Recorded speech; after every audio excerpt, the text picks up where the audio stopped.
Hi guys, my name is Matti Sulanto, I'm a photographer, and in this video I'm going to share my opinion on this Yongnuo 56mm F1.4 aps-c lens, available for Fuji, Nikon and Sony mirrorless systems. And because this is an aps-c lens, this works as a short telephoto equivalent to about 85mm full-frame lens when it comes to the angle of view. But first, before we continue, a disclaimer. Yongnuo very kindly sent this lens to me for a review, but as always, before I accept any product for a review, I reserve the right to say my honest opinion, what I really think about the product, and if there is a problem with that, then I will not accept the product. There are quite a few similar lenses on the market, at least from TD Edison, Viltrox, Bright & Star, and probably one or two that I can't remember right now. So there is a fair bit of competition, and I think it's interesting to see if this lens is just a dime a dozen or something fantastic. Let's find out. First off, the build quality, which in my opinion seems pretty decent. It's all metal construction, as most of these affordable Chinese lenses are these days. There's a deep lens hood, plastic lens hood, that can effectively protect the front element from occasional bumps and knocks, and also stray light coming outside of the frame or picture area. There is a gasket around the mount, but no mention of any other kind of weather sealing. However, I think the mount is probably the most vulnerable point in every lens camera combo, so at least that is protected. This is not particularly lightweight or small lens. This weighs 382 grams and the filter size is 58mm. So I think when mounted on very small camera body, this may feel a little bit front heavy. The feature set is excellent. There is very smooth focus by wire manual focus ring. There are two function buttons that can be programmed separately, so you can have two separate functions on each button. And then there is a switch that can be used to move from autofocus to manual focus and back. But this switch can also be used with the remote controller that you can purchase separately.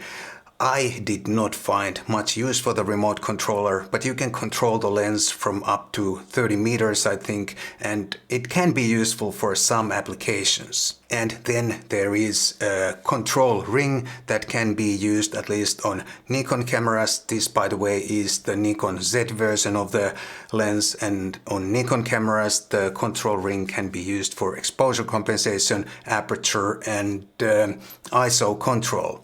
However, I opted to disable this ring altogether because it moves very freely, and it's so easy, too easy to accidentally change your settings, and that can potentially ruin your otherwise fine shot if you don't realize that, for example, your ISO value is way too high for the situation. That can happen in the heat of the moment. And now let's move to the optical performance, the interesting part with every lens.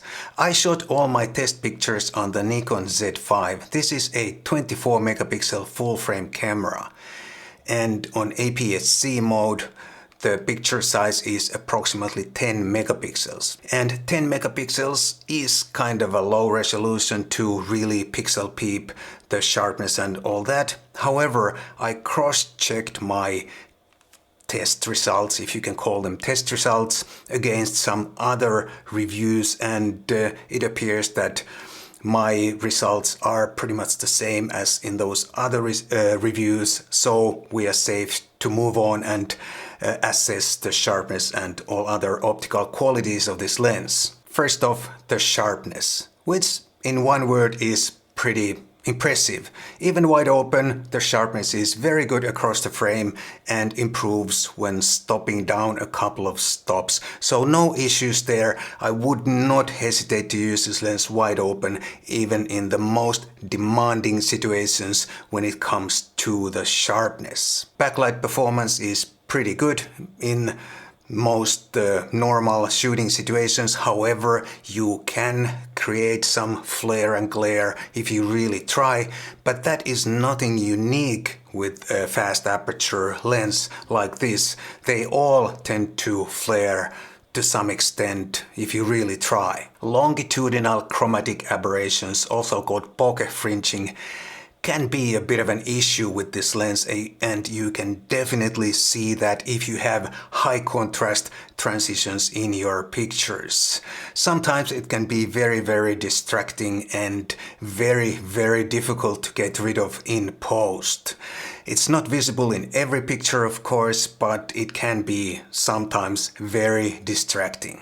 And then the bokeh, which in my opinion in most pictures looks quite pleasing and soft and quite nice. However, that bokeh fringing can sometimes be a little bit overwhelming and downgrade the bokeh in the right circumstances. Something to keep in mind if you plan to buy this lens or shoot on this lens. This Yongnuo 56mm lens also suffers from pretty severe pincushion distortion. And that is very distracting if you have any straight lines running along the edges of the frame or near the edges of the frame. There is some sort of a lens correction profile available from Yongnuo homepage, but the profile doesn't seem to do much, and it doesn't matter if I have the corrections turned on or off in camera.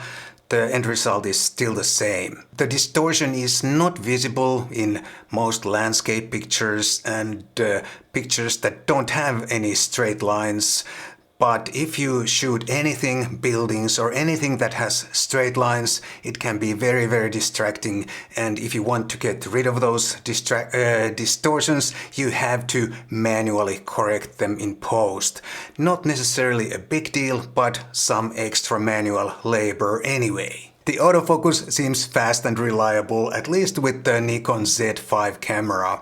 I had no issues whatsoever in any of my shooting situations. However, I did not shoot any fast action, so I can't comment on that. Here are some things that I like about this lens. I like the sharpness, very even across the frame and across the aperture range. I like the build quality, solid metal construction and weather-sealed mount. I like the autofocus performance, at least with the Nikon Z5 camera, and I also like the feature set. And then there are two things that I don't like. I don't like the distortions. I wish there was an effective lens profile that would correct those in camera or in Lightroom or in whatever post-processing app I'm using, so I wouldn't have to manually correct them. And I also don't like the bokeh fringing or longitudinal chromatic aberrations. I think there are a little bit too much of that to my taste. At the start of this video I said there are quite a few similar lenses on the market at the moment. So how does this stack up against some of the competing products?